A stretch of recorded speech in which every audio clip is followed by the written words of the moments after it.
Chemical bonding and molecular structure. 7 mark weightage ഉള്ള എന്നാൽ repeated ആയിട്ട് കുറേ ക്വസ്റ്റ്യൻസ് ഉള്ള നല്ലൊരു ചാപ്റ്റർ. ഇതിൻ്റെ പ്രത്യേകത എന്താ വെച്ചാൽ ഇതിൽ ബോണ്ട് ഓർഡർ പോലെയുള്ള കാര്യങ്ങളൊക്കെ എന്തായാലും ക്വസ്റ്റ്യൻ പേപ്പറിൽ ഉണ്ടാവും എന്നുള്ളൊരു വിശ്വാസമാണ്. നമുക്ക് ഇതിൽ ഇമ്പോർട്ടൻറ്റുകളാണ് നോക്കുന്നത്, പക്ഷേ ഈ ചാപ്റ്റർ മൊത്തം ഞാൻ കവർ ചെയ്തിട്ടാണ് പോകുന്നത്. നിങ്ങൾ പഠിച്ചു കഴിഞ്ഞിട്ട് ഇതൊക്കെ നിങ്ങൾ പഠിച്ചില്ലേ എന്നുള്ളത് ഒന്ന് ചെക്ക് ചെയ്യണേ. Octet rule, limitation.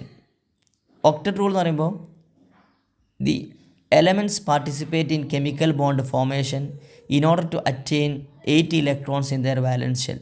സംഭവം മനസ്സിലായല്ലോ. ഒക്ടറ്റ് എന്ന് പറഞ്ഞാൽ 8 ഇലക്ട്രോൺ ആണ്.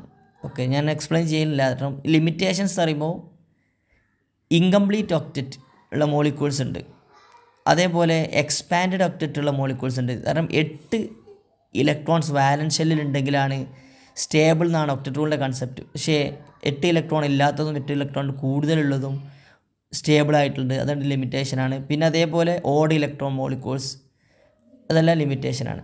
Then next covalent bond. Very important ആണെന്ന് ഞാൻ പറയില്ല, വെരി ഇമ്പോർട്ടൻ്റ് ആകുമ്പോൾ ഞാൻ പ്രത്യേകം പറയാം. കോവാലൻറ്റ് ബോണ്ട് ഡെഫിനിഷൻ പഠിക്കുക, അയോണിക് ബോണ്ട് പഠിക്കുക, അതിൻ്റെ എക്സാമ്പിൾ പഠിക്കുക. ദെൻ ഫോർമൽ ചാർജ് എന്ന് പറഞ്ഞൊരു ഭാഗമുണ്ട്, അത് പ്രീവിയസ് ക്വസ്റ്റ്യനിൽ കുറവാണെങ്കിലും ഈ അടുത്തൊക്കെ അത് ചോദിച്ചിട്ടുണ്ട്. അതിൻ്റെ ഒരു ഇക്വേഷൻ ഉണ്ട്, V - L - ½ × S എന്നാണ്. അതൊന്ന് നന്നായി പഠിക്കുക. വിലസ് ഹാഫ് വെലസ് എന്നിട്ട് നമ്മൾ പഠിച്ചതാണ്. ദെൻ നെക്സ്റ്റ് ഓസോണിൻ്റെ ഫോർമൽ ചാർജ് കാണാനാണ് അതിൽ എക്സാമ്പിളായി പഠിക്കേണ്ടത്. അതുപോലെ തന്നെ ലൂയിസ് ഡോട്ട് സ്ട്രക്ചർ കാണുന്നതും പഠിക്കണേ, അത് വരയ്ക്കുന്നത്. ദെൻ ലാറ്റിസ് എൻതാൽപ്പി എന്ന് പറഞ്ഞ ഡെഫിനിഷൻ, ഇത് തെർമോഡൈനാമിക്സിൽ വരുന്നതാണ്, lattice enthalpy. Then bond parameters. Bond parameters എന്ന് പറഞ്ഞാൽ ഇവിടെ 4 ബോണ്ട് പാരാമീറ്റേഴ്സ് ഉണ്ട്. ബോണ്ട് ലെങ്ത് ഉണ്ട്, bond angle, bond enthalpy and bond order. ഇവർ തമ്മിലുള്ള റിലേഷൻ നന്നായിട്ടൊന്ന് പഠിക്കണം. ഈ ബോണ്ട് ഇവിടെയുള്ള ബോണ്ട് ഓർഡർ വീണ്ടും ഈ ചാപ്റ്റർ ലാസ്റ്റ് വരും കേട്ടോ, രണ്ടും സെയിം ആണ്. എന്നാലും ബോണ്ട് ലെങ്ത്തും റിലേഷൻ എങ്ങനെയാണ് നോക്കണേ. ബോണ്ട് ലെങ്ത്തും ബോണ്ട് ഓർഡറും ഇൻവേഴ്സ്ലി പ്രൊപ്പോർഷനാണ്. അതുപോലെ ബോണ്ട് ലെങ്ത്തും ബോണ്ട് എൻതാൽപ്പിയും ഇൻവേഴ്സ്ലി പ്രൊപ്പോർഷനാണ്. ഇതൊക്കെ നമുക്ക് ഈ ചാപ്റ്ററിൽ ആവശ്യം വരുന്നുണ്ട്. Then polarity of bonds.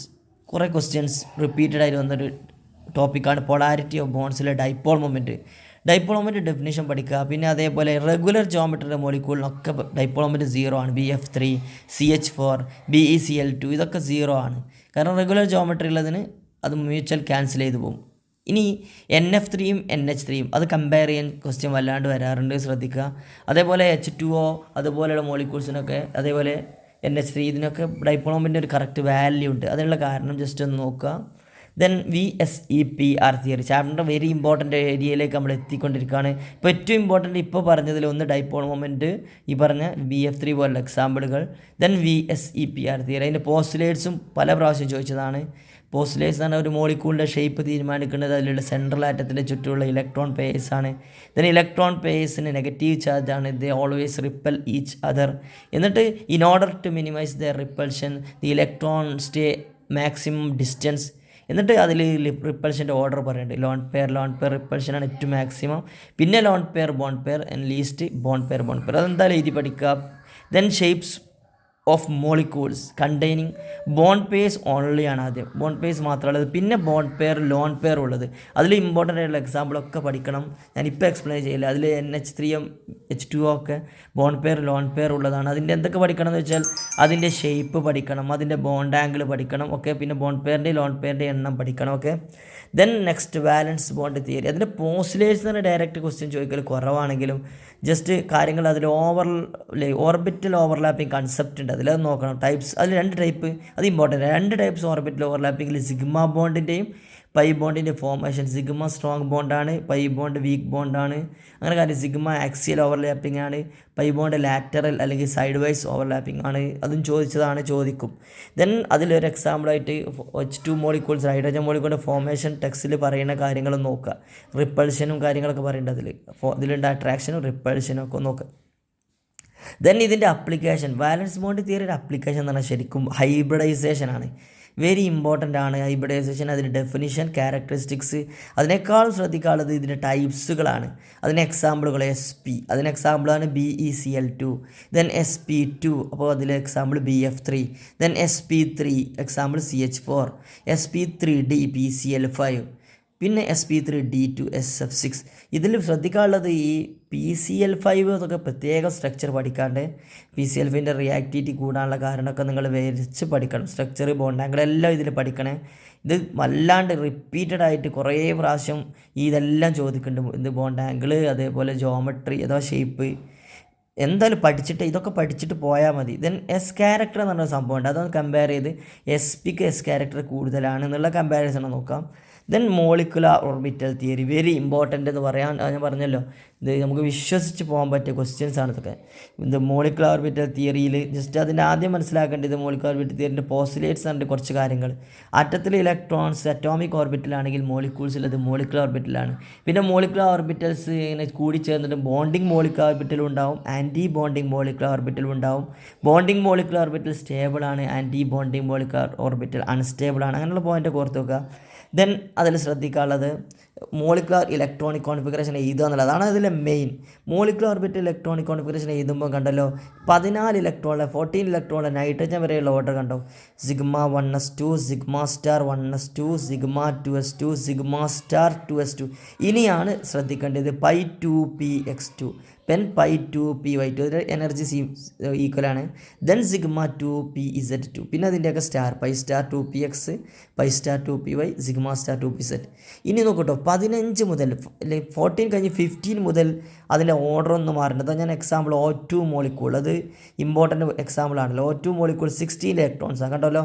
σ1s2, σ*1s2, σ2s2, σ*2s2. ഇത് രണ്ടും സെയിം, 8 വരെ സെയിം.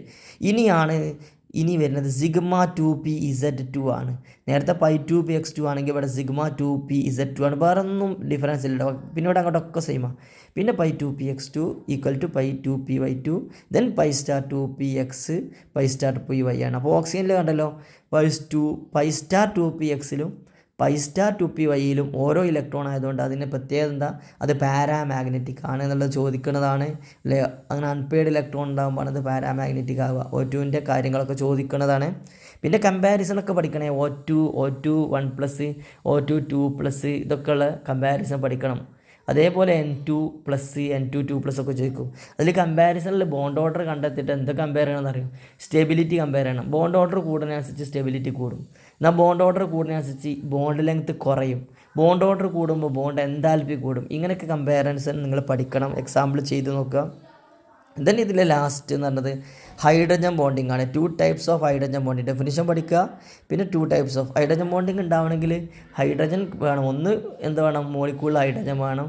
പിന്നെ എന്ത് വേണം, ഇലക്ട്രോ നെഗറ്റീവ് എലമെൻറ്റുകളായിട്ടുള്ള ഫോൺ ഓർത്തുക. ഫോൺ എന്ന് പറഞ്ഞാൽ ഫ്ലൂറിൻ, ഓക്സിജൻ, ഹൈഡ്രജൻ, ഇതിലേതെങ്കിലുമൊക്കെ വേണം. അപ്പോഴാണ് എന്ത് ചെയ്യുക, ഇത് ഏതെങ്കിലും ഉണ്ടാകുമ്പോഴാണ് അവിടെ ഹൈഡ്രജൻ ബോണ്ടിങ് ഉണ്ടാവുള്ളൂ. അതും ഞാൻ എക്സ്പ്ലെയിൻ ചെയ്യാൻ പോകുന്നില്ല. അതിൽ 2 ടൈപ്പ് ഉണ്ട്, ഇൻ്റർ ആൻഡ് ഇൻട്ര. അതിന് എക്സാമ്പിൾ കൃത്യമായിട്ട് പഠിക്കുക. ഇൻ്റർ മോളിക്കുലാറിന് എക്സാമ്പിളായിട്ടുള്ളതാണെന്ത്, വാട്ടർ പോലത്തത് കുറേ എക്സാമ്പിൾ ഉള്ളത്. അതിലാണ് പാരാനൈട്രോഫീനോൾ വരും കേട്ടോ ഇൻ്ററിൽ. പക്ഷേ ഇൻട്രാ മോളിക്കുലാർ, ഇൻട്ര എന്ന് പറഞ്ഞാൽ ഒരേ മോളിക്കുളിൻ്റെ ഉള്ളിലാണ്. അതിലാണ് ഇത് ഓർത്തോ നൈട്രോഫീനോൾ ഉള്ളത്. Okay, ortho nitrophenol. അപ്പോൾ നിങ്ങളത് എഴുതി പഠിക്കുക. ഇനി ഞാൻ ഇതിൽ അറ്റാച്ച് ചെയ്യേണ്ടത് പ്രീവിയസ് ക്വസ്റ്റ്യൻസും പിന്നെ ഇതിൽ നിങ്ങൾ പെട്ടെന്ന് നോക്കേണ്ട കാര്യങ്ങൾ കുറച്ചെണ്ണം. ഇത് ഈ VSEPR തിയറിൻ്റെ ടേബിള്, അതുപോലെ ചില കാര്യങ്ങൾ മാത്രം അറ്റാച്ച് ചെയ്യേണ്ടത്. Okay, chemical bonding and molecular structure 7 mark weightage ഉള്ള, എന്നാൽ റിപ്പീറ്റഡ് ആയിട്ട് കുറേ ക്വസ്റ്റ്യൻസ് ഉള്ള നല്ലൊരു ചാപ്റ്റർ. ഇതിൻ്റെ പ്രത്യേകത എന്താ വെച്ചാൽ ഇതിൽ ബോണ്ട് ഓർഡർ പോലെയുള്ള കാര്യങ്ങളൊക്കെ എന്തായാലും ക്വസ്റ്റ്യൻ പേപ്പറിൽ ഉണ്ടാവും എന്നുള്ളൊരു വിശ്വാസമാണ്. നമുക്ക് ഇതിൽ ഇമ്പോർട്ടൻറ്റുകളാണ് നോക്കുന്നത്. പക്ഷേ ഈ ചാപ്റ്റർ മൊത്തം ഞാൻ കവർ ചെയ്തിട്ടാണ് പോകുന്നത്. നിങ്ങൾ പഠിച്ചു കഴിഞ്ഞിട്ട് ഇതൊക്കെ നിങ്ങൾ പഠിച്ചില്ല എന്നുള്ളത് ഒന്ന് ചെക്ക് ചെയ്യണേ. Octet rule, limitation. Octet rule എന്ന് പറയുമ്പോൾ the elements participate in chemical bond formation in order to attain 8 electrons in their valence shell. സംഭവം മനസ്സിലായല്ലോ. ഒക്ടറ്റ് എന്ന് പറഞ്ഞാൽ 8 ഇലക്ട്രോൺ ആണ്. ഓക്കെ, ഞാൻ എക്സ്പ്ലെയിൻ ചെയ്യുന്നില്ല. കാരണം ലിമിറ്റേഷൻസ് പറയുമ്പോൾ ഇൻകംപ്ലീറ്റ് ഒക്ടറ്റ് ഉള്ള മോളിക്യൂൾസ് ഉണ്ട്, അതേപോലെ എക്സ്പാൻഡഡ് ഒക്ടറ്റ് ഉള്ള മോളിക്യൂൾസ് ഉണ്ട്. കാരണം 8 ഇലക്ട്രോൺസ് വാലൻസ് ഷെല്ലിൽ ഉണ്ടെങ്കിലാണ് സ്റ്റേബിൾ എന്നാണ് ഒക്ടറ്റ് റൂളിൻ്റെ കൺസെപ്റ്റ്. പക്ഷേ 8 ഇലക്ട്രോൺ ഇല്ലാത്തതും 8 ഇലക്ട്രോൺ കൂടുതലുള്ളതും സ്റ്റേബിളായിട്ടുണ്ട്. അതാണ് ലിമിറ്റേഷനാണ്. പിന്നെ അതേപോലെ ഓഡ് ഇലക്ട്രോൺ മോളിക്യൂൾസ്, അതെല്ലാം ലിമിറ്റേഷനാണ്. Then next covalent bond very important ആണെന്ന് ഞാൻ പറയില്ല, വെരി ഇമ്പോർട്ടൻ്റ് ആകുമ്പോൾ ഞാൻ പ്രത്യേകം പറയാം. കോവാലൻറ്റ് ബോണ്ട് ഡെഫിനിഷൻ പഠിക്കുക, അയോണിക് ബോണ്ട് പഠിക്കുക, അതിൻ്റെ എക്സാമ്പിൾ പഠിക്കുക. ദെൻ ഫോർമൽ ചാർജ് എന്ന് പറഞ്ഞൊരു ഭാഗമുണ്ട്, അത് പ്രീവിയസ് ക്വസ്റ്റ്യനിൽ കുറവാണെങ്കിലും ഈ അടുത്തൊക്കെ അത് ചോദിച്ചിട്ടുണ്ട്. അതിൻ്റെ ഒരു ഇക്വേഷൻ ഉണ്ട്, V-L-12 എന്നാണ്. അതൊന്നും നന്നായി പഠിക്കുക. വിലസ് ഹാഫ് വെലസ് എന്നിട്ട് നമ്മൾ പഠിച്ചതാണ്. ദെൻ നെക്സ്റ്റ് ഓസോണിൻ്റെ ഫോർമൽ ചാർജ് കാണാനാണ് അതിൽ എക്സാമ്പിളായി പഠിക്കേണ്ടത്. അതുപോലെ തന്നെ ലൂയിസ് ഡോട്ട് സ്ട്രക്ചർ കാണുന്നതും പഠിക്കണേ, അത് വരയ്ക്കുന്നത്. ദെൻ ലാറ്റിസ് എൻതാൽപ്പി എന്ന് പറഞ്ഞ ഡെഫിനിഷൻ, ഇത് തെർമോഡൈനാമിക്സിൽ വരുന്നതാണ്, lattice enthalpy. Then bond parameters പറഞ്ഞാൽ ഇവിടെ 4 ബോണ്ട് പാരാമീറ്റേഴ്സ് ഉണ്ട്. ബോണ്ട് ലെങ്ത് ഉണ്ട്, bond angle, bond enthalpy and bond order. ഇവർ തമ്മിലുള്ള റിലേഷൻ നന്നായിട്ടൊന്ന് പഠിക്കണം. ഈ ഇവിടെയുള്ള ബോണ്ട് ഓർഡർ വീണ്ടും ഈ ചാപ്റ്റർ ലാസ്റ്റ് വരും കേട്ടോ, രണ്ടും സെയിം ആണ്. എന്നാലും ബോണ്ട് ലെങ്ത്തും റിലേഷൻ എങ്ങനെയാണ് നോക്കണേ, ബോണ്ട് ലെങ്ത്തും ബോണ്ട് ഓർഡറും ഇൻവേഴ്സ്ലി പ്രൊപ്പോർഷനാണ്. അതുപോലെ ബോണ്ട് ലെങ്ത്തും ബോണ്ട് എൻതാൽപ്പിയും ഇൻവേഴ്സ്ലി പ്രൊപ്പോർഷനാണ്. ഇതൊക്കെ നമുക്ക് ഈ ചാപ്റ്ററിൽ ആവശ്യം വരുന്നുണ്ട്. ദെൻ പോളാരിറ്റി ഓഫ് ബോണ്ട്സ്, കുറേ ക്വസ്റ്റ്യൻസ് റിപ്പീറ്റഡ് ആയിട്ട് വന്നൊരു ടോപ്പിക്കാണ് പോളാരിറ്റി ഓഫ് ബോണ്ട്സിലെ ഡൈപോൾ മൊമെൻറ്റ് ഡെഫിനേഷൻ പഠിക്കുക. പിന്നെ അതേപോലെ റെഗുലർ ജോമെട്രിയുടെ മോളിക്യൂളിനൊക്കെ ഡൈപോൾ മൊമെൻറ്റ് 0 ആണ്. BF3, CH4, BeCl2 ഇതൊക്കെ 0 ആണ്. കാരണം റെഗുലർ ജോമെട്രി ഉള്ളതിന് അത് മ്യൂച്വൽ ക്യാൻസൽ ചെയ്ത് പോകും. ഇനി NF3യും NH3യും അത് കമ്പയർ ചെയ്യാൻ ക്വസ്റ്റ്യൻ വല്ലാണ്ട് വരാറുണ്ട്, ശ്രദ്ധിക്കുക.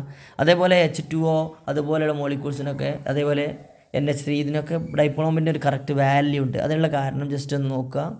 ദെൻ VSEPR തിയറി ചാപ്റ്ററിൻ്റെ വെരി ഇമ്പോർട്ടൻ്റ് ഏരിയയിലേക്ക് നമ്മൾ എത്തിക്കൊണ്ടിരിക്കുകയാണ്. ഇപ്പോൾ ഏറ്റവും ഇമ്പോർട്ടൻ്റ് ഇപ്പോൾ പറഞ്ഞതിൽ ഒന്ന് ഡൈപോൾ മൊമെൻറ്റ്, ഈ പറഞ്ഞ BF3 പോലുള്ള എക്സാമ്പിളുകൾ. ദെൻ VSEPR തിയറി, അതിൻ്റെ പോസ്റ്റുലേറ്റ്സും പല പ്രാവശ്യം ചോദിച്ചതാണ്. പോസ്റ്റുലേറ്റ്സ് എന്ന് പറഞ്ഞാൽ ഒരു മോളിക്യൂളിൻ്റെ ഷേപ്പ് തീരുമാനിക്കുന്നത് അതിലുള്ള സെൻട്രൽ ആറ്റത്തിൻ്റെ ചുറ്റുമുള്ള ഇലക്ട്രോൺ പെയർസാണ്. ദെൻ ഇലക്ട്രോൺ പെയർസിന് നെഗറ്റീവ് ചാർജാണ്. They always repel each other. എന്നിട്ട് in order to minimise the repulsion the electron stay maximum distance. എന്നിട്ട് അതിൽ റിപ്പൽഷൻ്റെ ഓർഡർ പറയുന്നുണ്ട്. ലോൺ പെയർ റിപ്പൽഷനാണ് ഏറ്റവും മാക്സിമം, പിന്നെ lone pair bond pair and least bond pair. അതെന്തായാലും എഴുതി പഠിക്കുക. Then shapes of molecules containing bond pairs only ആണ് ആദ്യം, ബോണ്ട് പെയർസ് മാത്രമുള്ളത്. പിന്നെ ബോണ്ട് പെയർ ലോൺ പെയർ ഉള്ളത്, അതിൽ ഇമ്പോർട്ടൻ്റ് ആയിട്ടുള്ള എക്സാമ്പിളൊക്കെ പഠിക്കണം. ഞാനിപ്പോൾ എക്സ്പ്ലെയിൻ ചെയ്യില്ല. അതിൽ NH3യും H2O ഒക്കെ ബോണ്ട് പെയർ ലോൺ പെയർ ഉള്ളതാണ്. അതിൻ്റെ എന്തൊക്കെ പഠിക്കണം എന്ന് വെച്ചാൽ അതിൻ്റെ ഷേപ്പ് പഠിക്കണം, അതിൻ്റെ ബോണ്ട് ആംഗിൾ പഠിക്കണം, ഓക്കെ. പിന്നെ ബോണ്ട് പെയറിൻ്റെ ലോൺ പെയറിൻ്റെ എണ്ണം പഠിക്കണം, okay. Then next valence bond theory. അതിൻ്റെ പോസ്റ്റുലേറ്റ്സ് തന്നെ ഡയറക്റ്റ് ക്വസ്റ്റ്യൻ ചോദിക്കൽ കുറവാണെങ്കിലും ജസ്റ്റ് കാര്യങ്ങൾ അതിൽ ഓർബിറ്റൽ ഓവർലാപ്പിംഗ് കൺസെപ്റ്റ് ഉണ്ട്, അതിലത് നോക്കണം. ടൈപ്സ് അതിൽ 2 ടൈപ്പ്, അത് ഇമ്പോർട്ടൻ്റ്. 2 ടൈപ്സ് ഓർബിറ്റൽ ഓവർലാപ്പിംഗിൽ സിഗ്മ ബോണ്ടിൻ്റെയും പൈ ബോണ്ടിൻ്റെ ഫോർമേഷൻ. സിഗ്മ സ്ട്രോങ് ബോണ്ടാണ്, പൈ ബോണ്ട് വീക്ക് ബോണ്ടാണ്. അങ്ങനെ കാര്യം സിഗ്മ ആക്സിയൽ ഓവർലാപ്പിംഗ് ആണ്, പൈ ബോണ്ട് ലാറ്ററൽ അല്ലെങ്കിൽ സൈഡ് വൈസ് ഓവർലാപ്പിംഗ് ആണ്. അതും ചോദിക്കും. ദെൻ അതിലൊരു എക്സാമ്പിളായിട്ട് H2 മോളിക്യൂൾസ് ഹൈഡ്രജൻ മോളിക്യൂളിൻ്റെ ഫോർമേഷൻ ടെക്സ്റ്റിൽ പറയുന്ന കാര്യങ്ങൾ നോക്കുക. റിപ്പൾഷനും കാര്യങ്ങളൊക്കെ പറയേണ്ടത് ഇതിലുണ്ട്, അട്രാക്ഷനും റിപ്പൾഷനും ഒക്കെ നോക്കുക. ദെൻ ഇതിൻ്റെ അപ്ലിക്കേഷൻ, വാലൻസ് ബോണ്ട് തിയറിയുടെ അപ്ലിക്കേഷൻ എന്ന് പറഞ്ഞാൽ ശരിക്കും ഹൈബ്രിഡൈസേഷൻ ആണ്.